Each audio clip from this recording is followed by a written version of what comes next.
दोस्तों, हमने पुराने वाले वीडियो में बात की थी कैसे हम सिचुएशन को चेंज कर सकते हैं। अगर आपकी लाइफ में पैसा नहीं है, अगर आपकी लाइफ में वो पर्सन नहीं आ रहा जिसको आप रियली चाहते हो, जिसको मैनिफेस्ट करना चाहते हो, और सिचुएशन, अभी की सिचुएशन चाहे आप उसको नेगेटिव ही बोल लो, वो आपको कुछ सिखाना चाहती है, तो उसको ये समझ के कि वो आपको कुछ सिखाना चाहती है और आपने ही ये चीज़ क्रिएट की है, ये दोनों को समझकर आप उस सिचुएशन से बाहर आ सकते हो।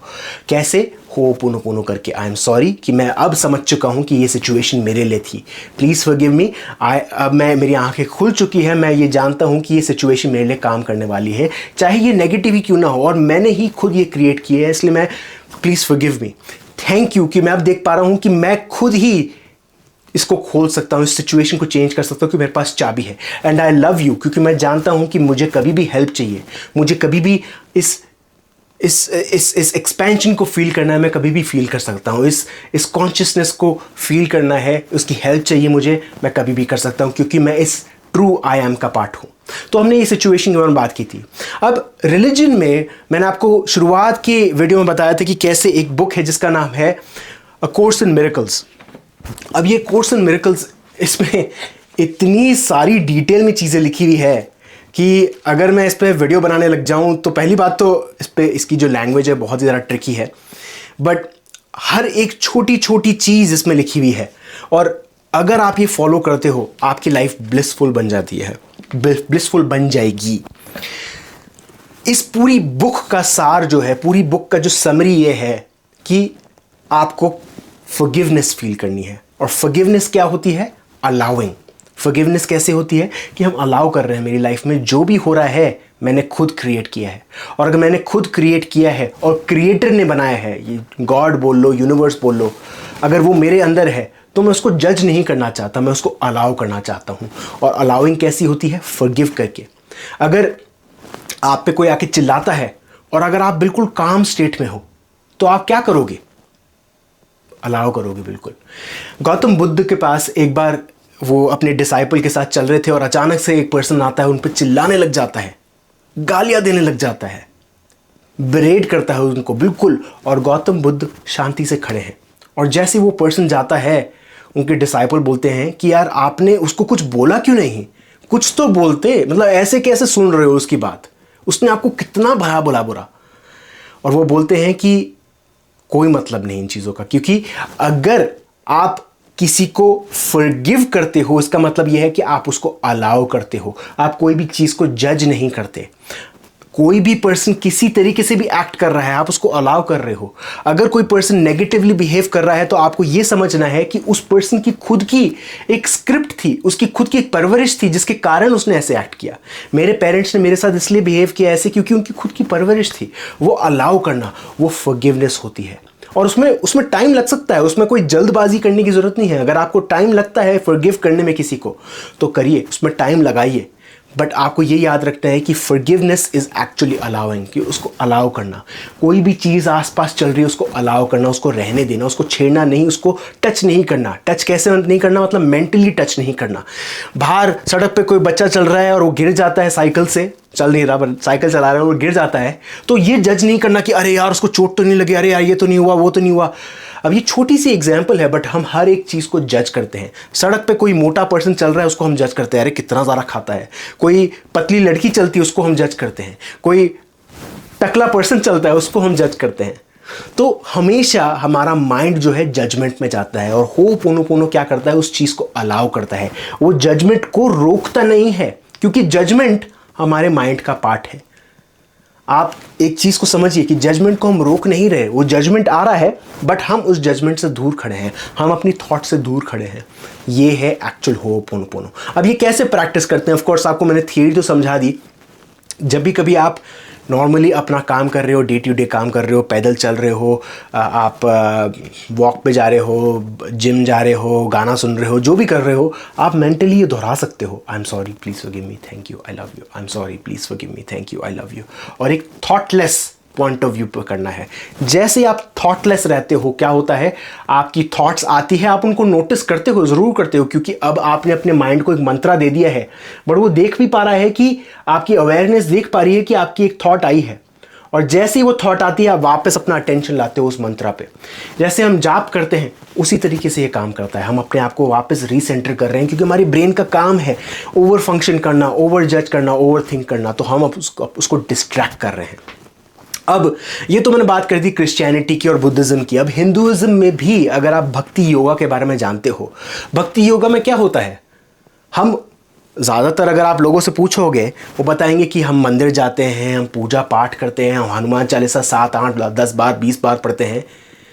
तो क्या वो असली भक्ति योगा है कि अगर आप हनुमान चालीसा पढ़कर आप अब बाहर जा रहे हो, ऑफिस जा रहे हो और लोगों पे चिल्ला रहे हो और ऑफिस में स्ट्रेस्ड हो, आप लोगों पर गाड़ी चलाते वक्त हॉर्न मार रहे हो?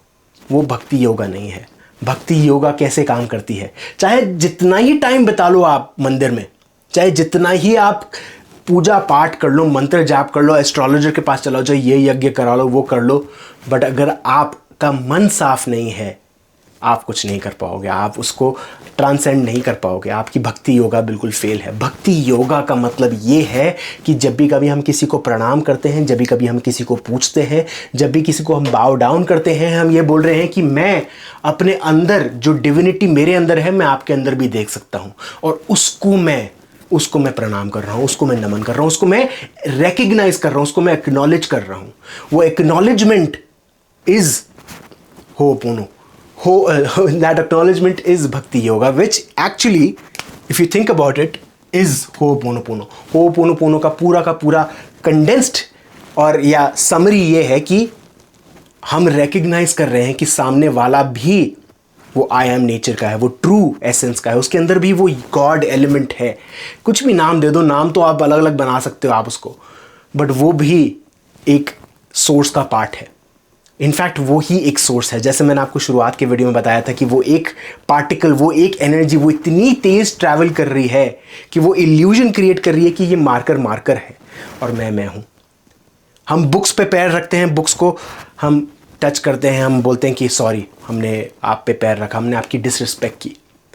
बट क्या आप जानते हो कि आपका पैर भी, वो डस्ट भी, और जो बाथरूम में कचरा है वो भी गॉड है? हम कभी सोचते नहीं इन चीज़ों के बारे में। ऑफ कोर्स हमारा माइंड इन चीज़ों को अलग रखता है। हम कभी भी बुक्स को बाथरूम में नहीं रखेंगे क्योंकि वो हमारी परवरिश है, हम उसको रिस्पेक्ट दे रहे हैं, उसमें कोई खराबी नहीं है। बट आप याद रखिए कि हर एक चीज़ में वो एग्जिस्ट करती है, वो एनर्जी। इनफैक्ट हर एक चीज़ वो एनर्जी है। जजमेंट सिर्फ हम क्रिएट करते हैं, जजमेंट सिर्फ हम क्रिएट करते हैं। एक और एग्जाम्पल देना चाहूँगा और वो थोड़ा बहुत ऑफ टॉपिक है, बट अगर आप एक बच्चे को छोड़ देते हो सांपों के साथ, असली स्नेक के साथ, बच्चा कुछ रिएक्ट नहीं करेगा। बेबी जो है कभी भी रिएक्ट नहीं करेगा। काफ़ी सारे यूट्यूब पे वीडियोस आप देख सकते हो, वो बच्चा बिल्कुल भी रिएक्ट नहीं करेगा, वो इनफैक्ट इनके साथ खेलेगा। क्यों? क्योंकि उस बच्चे को सिखाया नहीं गया है कि वो उसको हार्म कर सकता है। उसको अभी तक ट्रेनिंग नहीं दी गई है कि ये खराब है। ट्रेनिंग हमको बचपन में दी जाती है। जब भी कभी हम अपने प्राइवेट पार्ट्स को हाथ लगाते हैं, मम्मी बोलती है छी मत कर। अगर आप किसी को गाली देते हो, किसी पे थूकते हो, कोई ऐसी चीज़ें करते हो, तो बोलते हैं कि नहीं ये गलत चीज़ है। ऑफकोर्स गलत चीज़ है, ऑफकोर्स गलत चीज़ है, बट हमको ये सिखाया जाता है, ये परवरिश दी जाती है। बट इस परवरिश के साथ भी कुछ जजमेंट आते हैं कई बार। बुद्धिज़्म में एक कहावत है कि जब भी कभी आपने एक बच्चे को बताया कि ये देख वो क्या जा रहा है ऊपर, और वो बच्चा हैरान हो जाता है, वो बोलता है कि यार ये क्या चीज़ है, और उसको बोलती है उसकी माँ कि ये एक पिजन है या एक स्पैरो है या एक क्रो है। अब अगली बार वो बच्चा उस बर्ड को नहीं देखने वाला, अगली बार वो बच्चा सिर्फ और सिर्फ उस क्रो को देखने वाला है, उस पिजन को देखने वाला है। उसने डिफाइन कर दिया कि ये उड़ने वाली चीज़ एक क्रो है, ये उड़ने वाली चीज़ एक पिजन है। तो स्पिरिचुअलिटी में कहा जाता है कि अगर आपने एक चीज़ को देखा है, एक ट्री को देखा है, अगर एक पेड़ को देखा है, तो आप हर बार उसको वापस देखिए, अलग नज़रों से देखिए।